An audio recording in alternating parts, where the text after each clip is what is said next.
On January 26, 2020, Kobe Bryant, one of the most iconic figures in NBA history, tragically lost his life in a helicopter crash along with his daughter Gianna. The official explanation pointed to foggy skies, a disoriented pilot, and a devastating accident. From theories that the NBA is shielding its billion-dollar empire to whispers of occult involvement and even anti-Semitic conspiracy claims, there's a growing belief that the full truth about Kobe's death hasn't been told. In this video, we'll explore the shocking things many believe the NBA might still be hiding about Kobe Bryant's tragic end. Let's begin with the helicopter's maintenance and the list of passengers. A primary concern revolves around whether the helicopter was in proper working condition and who was actually on board that day. Numerous internet sleuths and concerned fans have questioned, was the aircraft truly safe to fly? Were there unresolved mechanical problems that should have kept it grounded? And most importantly, who were all the people present on that ill-fated flight? When someone of Kobe Bryant's fame dies so suddenly, especially under tragic circumstances, it's only natural to wonder if powerful entities might be shaping the narrative. With the NBA's vast global reach and billions tied up in Kobe's brand and legacy, the league would have a strong incentive to ensure the story played out in a controlled and specific way. But what does the actual evidence say? Were details about the helicopter's condition and passenger list suppressed? To fully understand the incident, we need to look at what's officially been disclosed. The National Transportation Safety Board, NTSB, which investigates all aviation crashes, released a detailed update on their findings. According to the NTSB, the helicopter had logged 4,716.1 total flight hours at the time of the crash. The report indicated there were no unresolved airworthiness directives or safety-related items that should have been addressed before takeoff. All necessary inspections were up to date, suggesting the helicopter was properly maintained and in compliance with aviation safety standards. However, this is where skepticism begins. Some observers argue that the official records might not tell the whole story. The helicopter was built in 1991, making it nearly 30 years old at the time of the accident. Could there have been hidden maintenance issues that didn't show up in the official documents? And if there were, would the NBA have a reason to keep that information under wraps? Given the NBA's financial stake in Kobe's brand, from merchandise to his ongoing legacy, the league had a clear interest in protecting his public image. Steering the story toward a tragic accident instead of preventable negligence benefits that goal. A clean and simple maintenance record helps support that narrative. As for the passengers, the NTSB confirmed that 8 individuals were fatally injured in the crash. The report described the seating layout in detail. 2 sets of 4 seats, one facing forward, the other facing backward, separated by a bulkhead with sliding acrylic windows. Originally configured to hold 12 passengers, the helicopter had been modified to an 8-seat layout after being sold to Island Express in 2015. Yet even here, questions remain. In high-profile incidents like this, some believe we're not being shown the complete passenger manifest. Could there be names or details being withheld? However, there are claims that unidentified individuals may have been on board, possibly connected to the NBA or other influential organizations. While the official number of passengers and their identities have been publicly disclosed, details about the exact seating and positioning of each person during the crash remain unclear in publicly available reports. Several users on social media have highlighted inconsistencies in early coverage about who was actually in the helicopter, suggesting that this initial confusion might have created an opportunity to steer the public narrative. Although major news outlets were quick to confirm the names of all 9 victims, the chaotic nature of early reporting leaves open questions about how this information was initially managed. A thorough review of online articles, media reports, and social platforms revealed no verified evidence that the NBA or other entities actively concealed details regarding maintenance or the passenger list. Trusted sources like USA Today, NBC News, and AP News all covered the NTSB's findings on the helicopter's condition and service history, confirming its safety record. Yet, just because no clear proof of suppression exists, doesn't mean suppression didn't happen.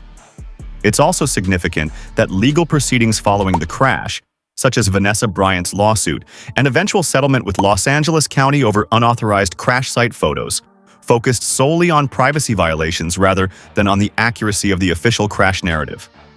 The settlement, reportedly valued at $28.85 million, raises important questions about what was being protected and why such an immense effort was made to keep certain elements of the incident private. The NBA's immediate and coordinated response to Kobe's death also demonstrates the league's ability to control narratives surrounding its stars. Games were postponed, grand tributes were organized, and the public grieving process was largely guided by the league itself. This swift and strategic response highlights how the NBA can shape perceptions during major events. Could this same influence have been used to shield sensitive questions about the helicopter's maintenance or passenger list from public discussion?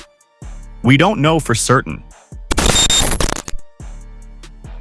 One of the most surprising and underreported aspects of Kobe Bryant's final days is his ongoing legal conflict with high-tech pharmaceuticals over the use of his famous nickname, Black Mamba. This trademark battle, which was nearing a decisive point just before Kobe's death, has led many to question whether the helicopter crash was really just an unfortunate accident. Throughout his career, Kobe was known as Black Mamba, and he had taken steps to legally protect that identity.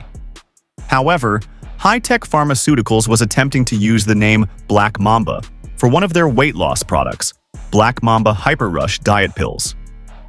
The legal fight between Kobe and the company began in 2017 and was still active in early 2020, right up until the time of his death. The timing has raised red flags for some researchers. Legal records reveal that on January 2, 2020, Kobe Inc. filed a request for a 30-day pause in the proceedings to allow time for settlement discussions with high-tech pharmaceuticals. Exactly 24 days later, Kobe was gone. Some investigators online argue this may not be a coincidence.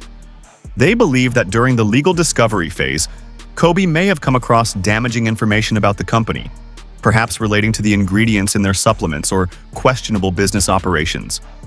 Could Kobe have been on the verge of exposing critical information about a powerful pharmaceutical firm?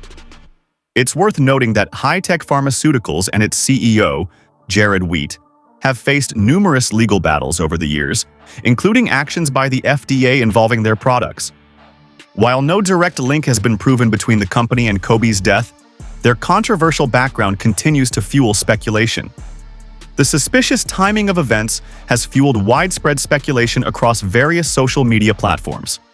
According to some theories, Kobe Bryant was preparing to expose high-tech pharmaceuticals for allegedly including opioids or other undisclosed ingredients in their weight loss supplements, and his sudden death conveniently stopped him from revealing this. These claims have circulated broadly on platforms like Facebook and X, formerly Twitter, resonating with people who are skeptical of pharmaceutical corporations and the official explanation of Bryant's passing. Well-known fact-checkers such as USA Today and Politact have attempted to disprove these narratives, asserting that there's no concrete evidence supporting such accusations. According to court documents, the legal battle between Bryant and the company was strictly over trademark usage, with Bryant trying to prevent his Black Mamba nickname from being associated with their diet pills. The records reportedly contain no references to concerns about opioids or other harmful substances. However, some critics argue that the absence of formal allegations doesn't necessarily mean Bryant hadn't uncovered something troubling during the legal discovery process. In many civil cases, sensitive findings can remain sealed or never make it into the public record, especially if the case ends in a private settlement before trial, which this one appeared to be heading toward. Official reports confirm that the trademark dispute was resolved before Bryant's death on January 26, 2020, although the exact settlement date is not clearly outlined in publicly accessible documents. While records show that the matter was settled, the timing has raised suspicions for many observers. Settlement talks had only started on January 2nd, and although progress may have been underway, the case's formal conclusion came only after Bryant's death, leading some to question whether his passing might have impacted the final resolution and perhaps shielded certain findings from exposure. The National Transportation Safety Board, NTSB, carried out a detailed investigation of the helicopter crash and concluded in February 2021 that the accident was caused by the pilot becoming spatially disoriented after entering cloud cover. This official report supports the belief that the crash was due to pilot error and not tied to any foul play connected to Bryant's trademark case. Yet critics highlight that the NTSB's focus was primarily on direct causes, like the pilot's actions, weather conditions, and aircraft mechanics. If foul play were somehow involved, it might have been orchestrated to resemble a tragic accident and therefore wouldn't fall under the scope of the NTSB's examination. A viral video on Facebook, shared over 7,000 times, claimed that Bryant was suing over opioids in high-tech products.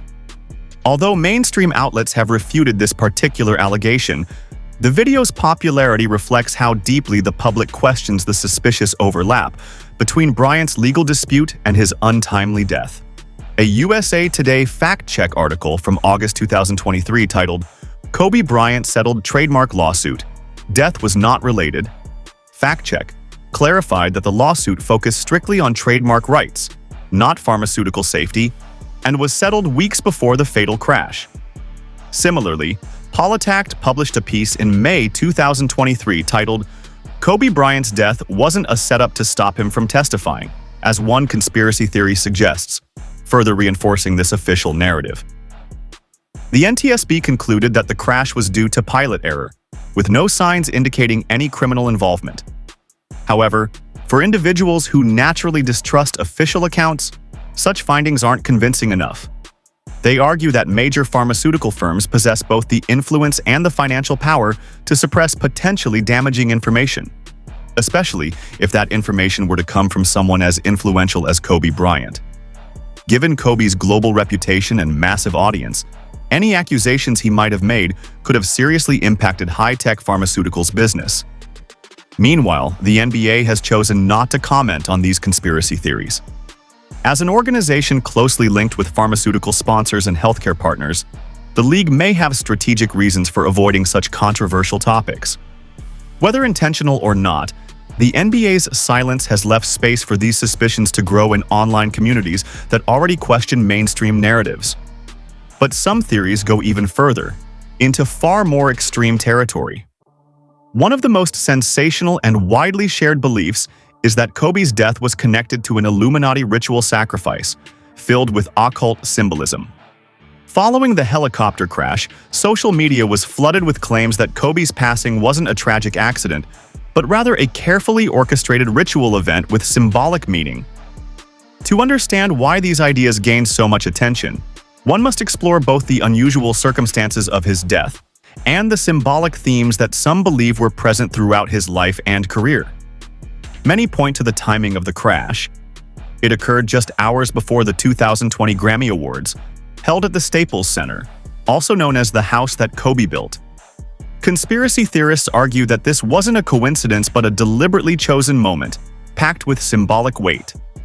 In fringe internet circles, the Grammy Awards have long been seen as connected to occult rituals, with many performances analyzed for hidden signs and symbolic acts. The concept quickly gained popularity due to how visually convincing the cartoon was. The Legends of Chamberlain Heights scene especially left many people, even skeptics, uneasy. Mainstream websites and forums discussed the eerie resemblance as a strange coincidence, and short videos of the clip amassed millions of views online shortly after the crash. Comedy Central's decision to take the video down only intensified the mystery for many. YouTubers with a conspiratorial slant began creating side-by-side edits of the cartoon and real footage, claiming this was evidence of a long-planned event. Tapping into the internet's long-standing fascination with The Simpsons, supposedly predicting real events, this theory found an audience beyond just hardcore conspiracy theorists. However, a closer look paints a far less sinister picture. The creators of Legends of Chamberlain Heights clarified that the scene was nothing more than dark, satirical humor. The show, known for its edgy takes on sports culture, aired shortly after Kobe's retirement, a time when he was still regularly commuting by helicopter. The joke was an exaggerated what-if scenario that poked fun at Kobe's well-known obsession with basketball legacy. As for The Simpsons, the segment had no connection to Kobe Bryant at all. The links, a helicopter, and the line "going around" are vague and general. Many critics argue that such associations are forced in retrospect rather than revealing genuine prediction. In fact, some theorists had to insert Kobe into the Simpsons storyline to make it seem like a prophecy. Experts argue that predictive programming is inherently unfalsifiable. With thousands of TV shows and movies released over the years, it's statistically inevitable that some scenes will coincidentally mirror real-life events.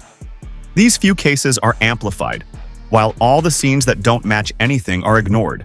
A clear case of confirmation bias. Interestingly, the same Simpsons episode was later linked to the COVID-19 pandemic as well. Theorists suggested it had predicted both the virus outbreak and Kobe's death, further showcasing how easily one piece of media can be molded to fit multiple narratives. While the cartoon parallel is undeniably chilling, there is no credible proof that anyone had foreknowledge of Kobe Bryant's tragic death. Thanks for watching. If you found this content thought-provoking, click on the subscribe button now to watch more like it.